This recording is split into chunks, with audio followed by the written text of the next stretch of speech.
Objavte neznáme stránky života ikony československého umenia. Vstúpte do sveta Emílie Vášáriovej, herečky, o ktorej ste si mysleli, že o nej viete všetko. Vtedy bolo najdôležitejšie moje súkromie. Pozrite sa do zákulisia života jednej z najvýznamnejších žien slovenského herectva vo filme Martina Šulíka Emília. Keď prejdem tým mojim životom, tak v podstate všetko sa to malo stať. Všetko. V kinách od 7. decembra. Vítame vás pri počúvaní podcastového seriálu, ktorý približuje život a tvorbu Emílie Vášáriovej, ľudí a príbehy, ktoré sa možno do filmu s názvom Emília nedostali, ale sú natoľko pútavé a podstatné, že sme sa rozhodli pripomenúť ich aj v takejto forme v podcastoch. Pred nami je tretia časť a čaká nás rozhovor s herečkou Sarah Arato. Ahoj. Ahojte, dobrý deň. No a prečo práve Sarah Arato? To je veľmi zaujímavé, pretože ty si študentka pani Emílie Vášáriovej. Už sme rozprávali s jej inými študentami Robom Jakabom a Vladimírom Kobielským o jej silnej pedagogickej línii, jej profesie, a ty si žiačka alebo študentka, ktorá bola v poslednom ročníku pani Emílie Vášáriovej, ale skôr ako sa dostaneme k tomu koncu, tak poďme k začiatku. Nastúpila si na VŠMU na herectvo. A dozvedela si sa, že tvoji hereckí pedagógovia sú Emília Vášáriová a Marek Majeský. Bola to pre teba dobrá správa? Bola, ale to nebolo úplne tak, pretože ja som nastúpila do iného ročníka predtým a ja som sa vlastne dostala k Emílii, keď som odišla zo školy z nejakých dôvodov a my sme boli takí odpadlíci, nebola som jediná, teda myslím, že sme boli traja. To bolo vlastne také ako keby, myslím, že aj pre toho pedagóga, ale pre nás také zvláštne zoskupenie, pretože ten pedagóg si teda vyberá svoj tím ľudí, svojich študentov. No a potom príde nejaká klauzula, že ale musíte prijať týchto študentov, lebo kreditový systém, lebo niečo.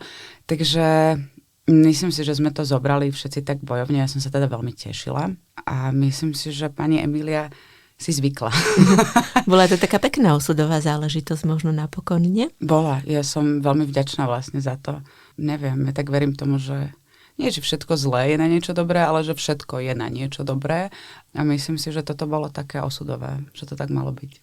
Aké si mala očakávania, keď si sa dozvedela, že práve ona bude tvojou pedagogičkou, viesť a hereckou tvorbou?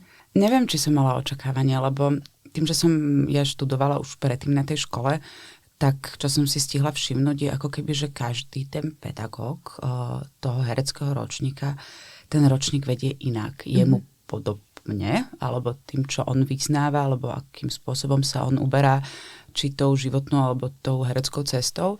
A pani Emíliu som nepoznala. A teda pre mňa to bolo veľké meno, veľká osobnosť, ale teda som nevedela, aký je to človek. A veľmi ma to zaujímalo, že vlastne na tom, ako ona vedie ročník, trošku človek dokáže vidieť, aká je ona, lebo ten pedagóg sa predsa trochu ako keby otvára, lebo predsa to herectvo je, si myslím, že veľmi intimná záležitosť a že ten kontakt s tým pedagógom osobný musí byť. A ja som teda nemala očakávania, ale bola som veľmi zvedavá. Čo sa splnilo? Teda nie z očakávaní, ale čo ti priniesla tá zvedavosť? Akú odpoveď? Že pani Emília je super. Tak jednoducho povedané, mne sa veľmi páči ako keby na pani Milke, že si myslím, že jednak stále u nej platí, že muž je muž a žena je žena a že chce ako keby od tých jej žiakov tie stránky aj vydolovať, ale v zmysle toho, že ona vie, že žena je diapazón všetkých emócií a všetkých vyjadrení a myslím si, že s tým veľmi, veľmi pracovala, ale v každom sa snažila nájsť, teda na mne som to cítila, že sa v každom snažila nájsť to, čo je jemu vlastné. A myslím, že to sa mi podarilo pri nej, alebo jej sa to podarilo so mnou viac ako v tom inom ročníku, čo som bola, že tam som to tak zacítila, že toto je tá cesta, že toto je ono. Čiže boli si také dobré spojenie, pedagogičky a študentky, keď máš takýto pocit asi? Myslím si, že to vidím teraz. Neviem, ako to bolo počas rokov, lebo nepovedala by som, že sme mali odstup. Pani Emílii na mne veľmi záležalo, alebo teraz to vidím a mne záležalo na tom celom, ale ten prejav bol možno iný. Že nemala som pocit, že by som bola jej obľúbená študentka. Preto ma to veľmi, nie že prekvapilo, ma to tak vnútorne ako keby potešilo, keď som sa dozvedela, že môžem robiť tento podcast alebo niečo o nej povedať. Lebo ja ako keby tie roky jej práce so mnou vidím vlastne po tých 3 rokoch, čo som zo školy, ešte viac ako keby na tej škole, že ako keby tá jej pečať sa na mne postupom času viac a viac odtlača. S tým, že teda nie, že by som ju kopírovala, ale myslím si, že to všetko, čo mi ona alebo nám všeobecne rozprávala, čo nám tlačila do tých hlav každý pondelok, stredu a piatok a čo ona prinášala seba, tak to si myslím, že sa ako keby po tých rokoch tak ukáže viac, ako keby sa to ukazovalo v danej chvíli. Akú má podobu tá pečať? Aký má obsah? Hlboký. Že si myslím, že jej študenti idú do hĺbky. A myslím si, že ako keby nechcem povedať, že niekoho iného študenti to nerobia, ale mala som tu možnosť vidieť prácu iných pedagógov a tí študenti sú rovnako šikovní, len ja v tom vidím, že ako keby prístup pani Emílie bol v niečom iný, lebo ona od nás naozaj chcela, aby sme to boli my od vecí, za ktoré sa hanbíme, cez veci, za ktoré si nechceme priznať.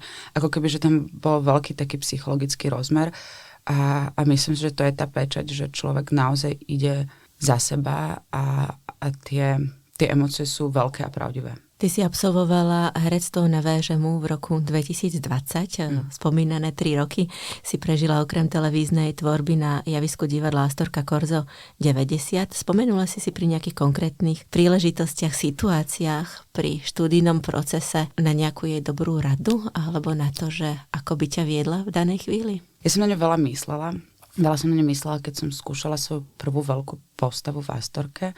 To bolo v predstavení Pohľad z mosta a hrám tam Catherine. To sme pri americkej dramatickej tvorbe Arthur Miller a réžia umeleckého šéfa Astorky Ondreja Spíšáka. Áno, a pre mňa to bola ako keby prvá veľká postava s tým, že má veľký obrad psychologický a že sa vlastne tá postava tým dejom mení z dievčaťa na ženu.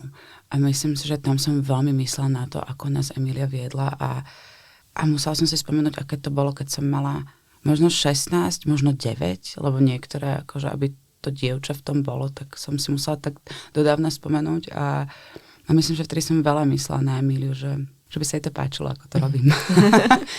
že by bola rada, že to tak je, že je to naozaj. Ale ja som sa na ňu inak spomínala, aj keď som napríklad robila aj televízne seriály a aj to malo teda u nej odozvu, lebo mi potom zavolala a teda povedala, že to vidí, že to robím dobre a že hej, tak som si na ňu tak, ja na ňu myslím, akože jej také hlavné moto, som na tým rozmýšľala, že či to tu poviem, ale to podľa mňa je najlepšie moto, také životné, čo nám ona dala a to stále tak opakovalo, že robte to vážne, ale neberte to vážne, alebo či už seba v tom. Môžem ti povedať, že v každom rozhovore sa táto veta vyskytuje, je tak silná. Je strašne dôležitá podľa mňa, ako všeobecne v tom, ako keby aj v živote, že mi to príde neuveriteľne dôležité si uvedomiť, že ako keby všetko, čo máme v rukách, si treba k tomu pristupovať s rešpektom, s úctou, s vážnosťou, ale netreba sa z toho zblázniť. Ako keby, že keď viem, že urobím maximum pre niečo, tak potom všetko ostatné už musím nechať tak, to už sa urobí samo, ako keby. A myslím, že to bolo také jej posolstvo a je to,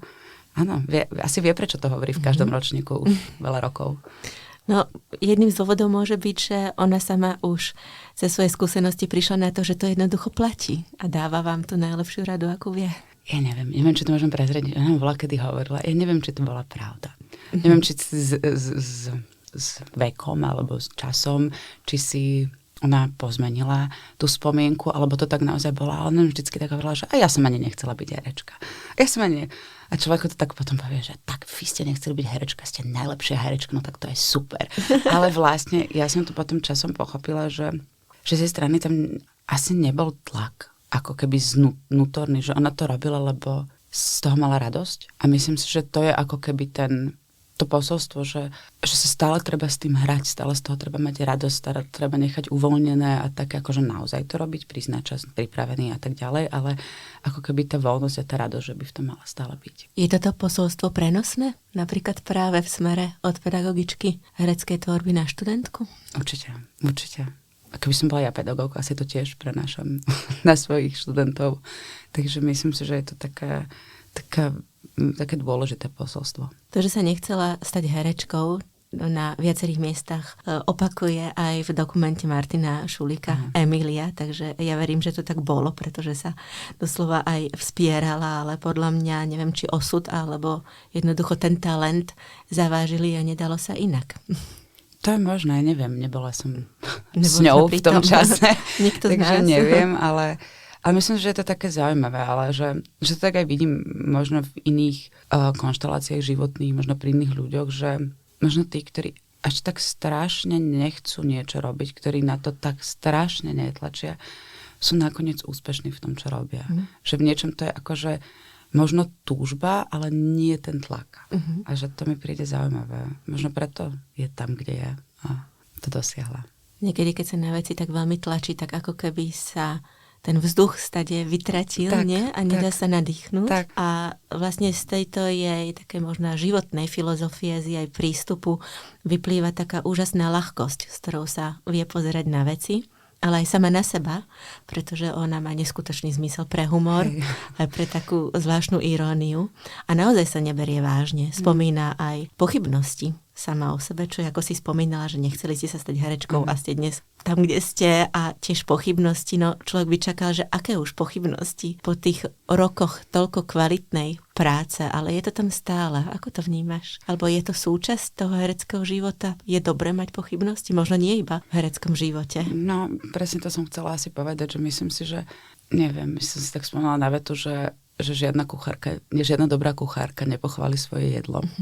A myslím si, že to je taká životná filozofia, že ako keby človek vidí stále v tej svojej práci, ktorú má rád a ktorú myslí vážne, možno nedostatky, alebo aby som nepovedala nedostatky, možno priestor na zlepšenie. A že myslím, že taká životná filozofia je aj tou filozofiou, ktorá ako keby je filozofiou cieľavedomých ľudí, ktorí ako keby sa potom vedeli ďalej rozvíjať. Takže myslím, že to je dobrá filozofia. Možno je v tom aj veľkosť človeka priznať si vlastné pochybnosti. Mnohí to nerobia a nakoniec robia to, no. Tak neviem, to je taká ako keby to je taká veľká téma na väčšiu diskusiu, lebo jedna vec je pochybnosť, jedna vec je sebavedomie, respektíve byť vedomý si samých seba. Ale myslím si, že to, o čom hovorí pani Emília, je veľká pokora. A myslím si, že pokora znamená brať seba samého taký, aký naozaj som. To znamená nie lepší, nie horší. A myslím, že v tom nie lepší a nie horší sú aj tie pochybnosti o tom, či som tak dobrý, aký by som chcel byť, alebo ako si iní myslia. Vráťme sa do školy, vráťme sa na VŠMU a skús nám priblížiť, ako vtedy vyzerali vaše hodiny hereckej tvorby. Poďme na to. Rôzne. Napríklad úplne na začiatku, keď ste ešte nepracovali s textom, pretože taký je začiatok, že sa pracuje iba s priestorom, s vlastným telom, bez textu. Orientácia v priestore. Áno. Myslím si, že tam, čo bolo dobré, že ako keby nebol priestor pre chyby. Že nič nebola chyba. Že ako keby všetko, čo sme priniesli, nebolo zhodené, že to teda určite nie. Ako keby vo všetkom sme mali možnosť niečo ukázať a vždy nás viedla ako keby tak, že... Čo môžem povedať? Ona s nami veľa pracovala. A veľa s nami... Ja si pamätám, keď už sme síce pracovali s textom, nebol to prípad mojej skupiny ľudí, ale bol to prípad mojich spolužiakov, s ktorými do skorých ranných hodín preskúšavala predstavenie. Vlastne odchádzali, neviem, o 1:00, o 2:00 ráno z kaplnky, kde sa skúšalo, lebo teda ona prišla a nebola spokojná nie s režijným zámerom, ale nebola spokojná s tým, čo jej študenti ako keby seba prezentujú, alebo respektíve aký je ten herecký podiel na tej práci. A mala vtedy už 80 rokov, dala si dole svoje okuliare a povedala, tak toto nie a ideme to prerobiť. A myslím, že toto robila s nami vlastne stále, že ona nám ako keby veľmi veľa venovala svoj čas, ktorý podľa mňa má tak či tak plný program, vždy mala, hrá tam, točí a popri tom ako keby nebolo to pre ňu, že pondelok, streda, piatok od 3:00 do 6:00, ale ona tam naozaj ako keby bola. A zostávala dlhšie a venovala sa a tak prebiehali hodiny. A čo bolo ako keby prínosné v tom úplne prvom ročníku, tak ona si zavolala na pomoc. Ona priniesla iných hercov, ona priniesla Táňu Pavlofovú, ona priniesla Peťa Brajerčíka, ona priniesla Zuzku Fialovú, priniesla Ľuba Bukového. Chalani boli teda, myslím, doktoranti vtedy, ale Zuzka a Táňa neboli doktorantky, ale napriek tomu ich prinášala, privádzala na naše hodiny a nechala ich s nami pracovať s rôznymi, my sme veľa robili dýchové cvičenia, veľa sme robili cvičenie na upokojenie, na stúženie kolektívu, veľa sme ležali na zemi, dýchali, dotýkali sa, na cvičenie na pozornosť, na energiu, ako keby koncentráciu. Veľmi to bolo zaujímavé, že ona ako keby, čo si myslím, alebo čo mi tak napadá, že k čomu to celému viedlo, tak to bolo ako keby smerované individuálne každý sám do seba, aby sa vlastne ako keby sprítomnil, ale zároveň veľmi záležalo na tom, na utúžení kolektívu. Ako keby myslím, že to aj hovorilo, že herstvo sa nedá úplne robiť sám. Že my sme dvaja na tom javisku, dobre, dá sa robiť monodráma, ale tam je predsa práca so sebou a s divákom. Ten partner je divák, že človek nikdy nehrá sám pre seba a nikdy nehrá sám so sebou. Že vždy tam má niekoho, k tomu tú energiu vracia.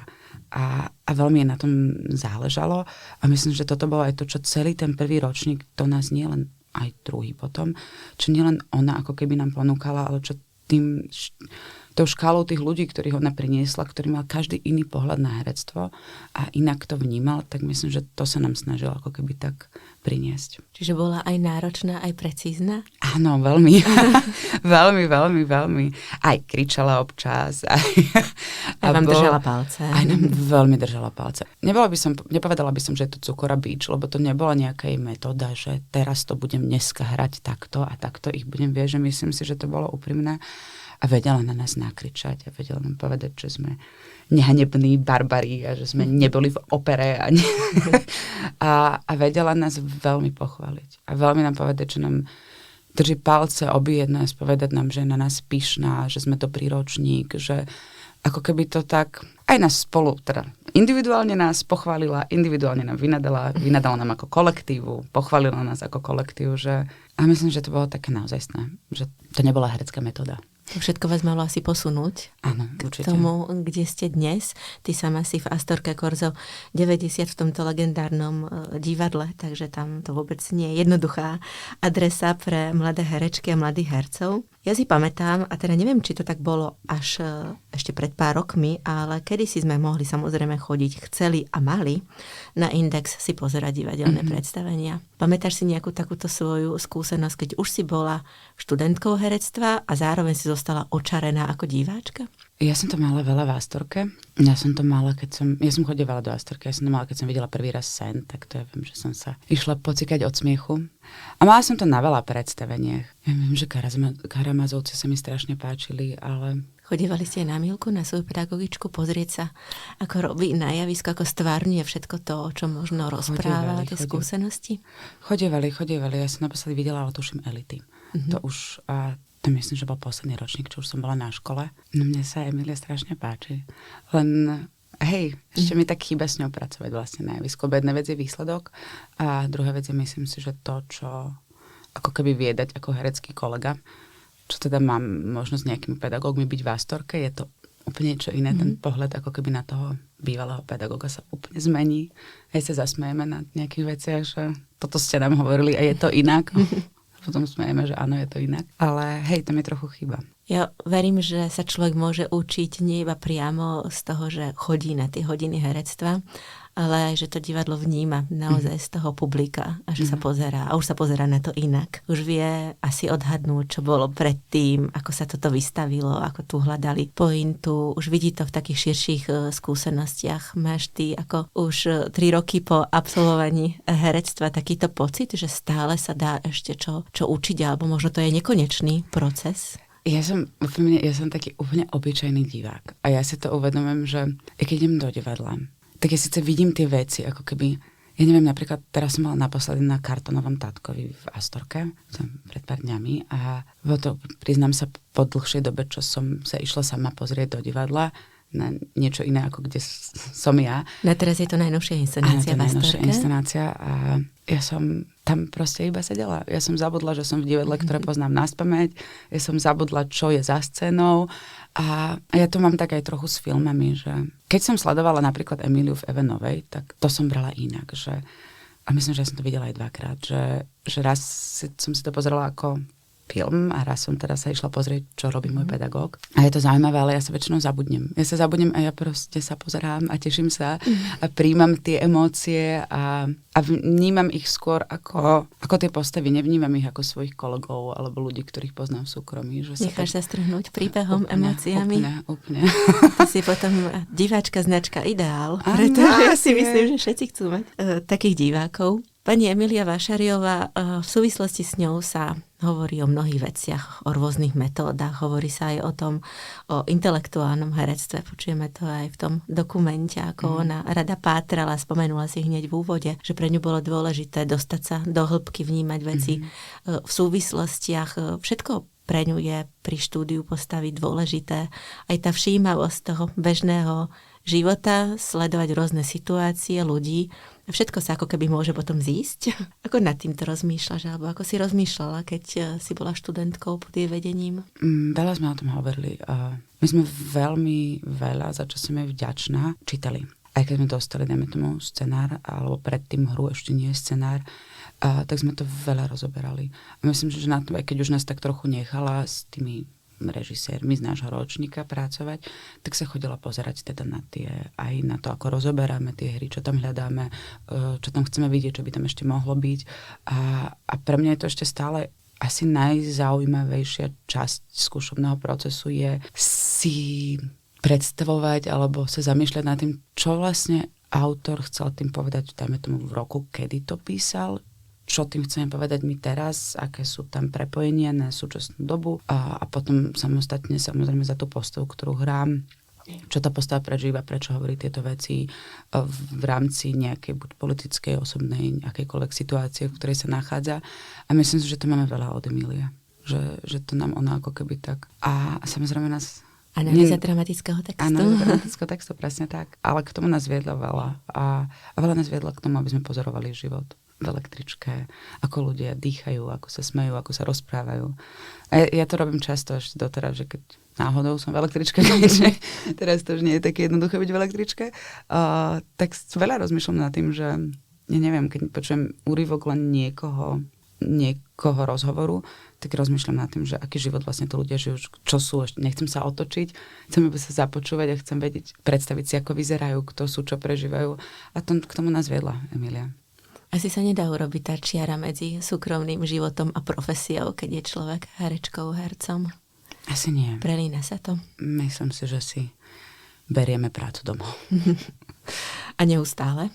Nikdy nepadla. Martin Šulík nám ukazuje v tomto dokumente Emíliu Vášariovú ako veľmi konzistentného človeka v mnohých líniách, ako divadelnú herečku, televíznu herečku, filmovú herečku, ako človeka zaangažovaného, ktorému nie je jedno, čo sa deje v spoločnosti, ktorý vyznáva svoje hodnoty a neustále nám ich pripomína a má svoje životné pravdy a skúsenosti, ktorými vládne a my ju počúvame. Čo je pre teba takéto dôležité a taká tá prvá asociácia, keď sa povie Emília Vášariová, ktorú tú líniu z jej osobnosti si tak berieš za svoju, ku ktorej sa tak hlásiš, možno prečo si ju vážiš, alebo ako o nej uvažuješ? Myslím si, že je spravodlivá. A že je... To je také, neviem, by som nikoho neurazila, ale pani Emília, to, akým spôsobom sa ona... Nechcem povedať, že je nadčasová, lebo ona je prítomná. A to, ako dokáže vnímať potreby alebo smerovanie tohto sveta, ktoré mne sa takisto nezdá zvláštne, proste je tam nejaká rovnocennosť tých ľudí, no nič iné vlastne nejde, hej. Ale ako keby, sice je to nejaké základné pravidlo, ktoré ale viem, že keď ona vyrastala, možno neplatilo. A to, akým spôsobom sa ona adaptováva v tomto svete a je stále ako keby má jasnú tú myseľ, vie, čo je správne, a dokáže sa postaviť sa za spravodlivosť, dokáže to verejne povedať bez toho, aby niekoho urazila a povedať si svoj názor a nikomu ho netlačí. Ona proste povie, čo si myslí, jej slovo všetci počúvame, ako ste povedali a ja súhlasím s jej názormi mnohokrát, takže myslím si, že tu je prítomnosť, zaangažovanosť si na ne veľmi cením. Zatiaľ sa nepodarilo, aby ste po skončení školy spolu stáli na javisku alebo pred televíznymi či filmovými kamerami. Možno čo chvíľa, kiež by, Keď by, áno, to by bola... Je to na mojom wishliste, by som povedala. Rada by som... Je to na zozname prianí, ktoré by som chcela mať, ako keby to by mohlo završiť taký ten celý ten prínos do môjho života by bolo veľmi fajn, keby som ešte mohla ju zažiť aj ako hereckú kolegyňu. Ja ti to prajem. Nech sa to stane skôr či neskôr. Rozprávali sme sa so Sarah Arato, s herečkou, ktorú môžete vidieť v televíznych seriáloch, ale aj v divadle Astorka Korzo 90. Je absolventkou posledného hereckého ročníka pod vedením pani profesorky Emílie Vášáriovej. No tak možno sme vám doplnili túto nevšednú vzácnu osobnosť našej kultúry a ja pripomínam, že v rámci filmu Emília ďakujeme partnerom, ktorí film finančne podporili, Audiovizuálnemu fondu Ministerstva kultúry Slovenskej republiky, Bratislavskému samosprávnemu kraju a samozrejme aj mediálnym partnerom. Bez nich by tento film ani nevznikol. No a vďaka Asociácii slovenských filmových klubov môžete dokumentárny film režiséra Martina Šulíka sledovať vo všetkých našich kinách aj vo filmových kluboch na Slovensku už od 7. decembra.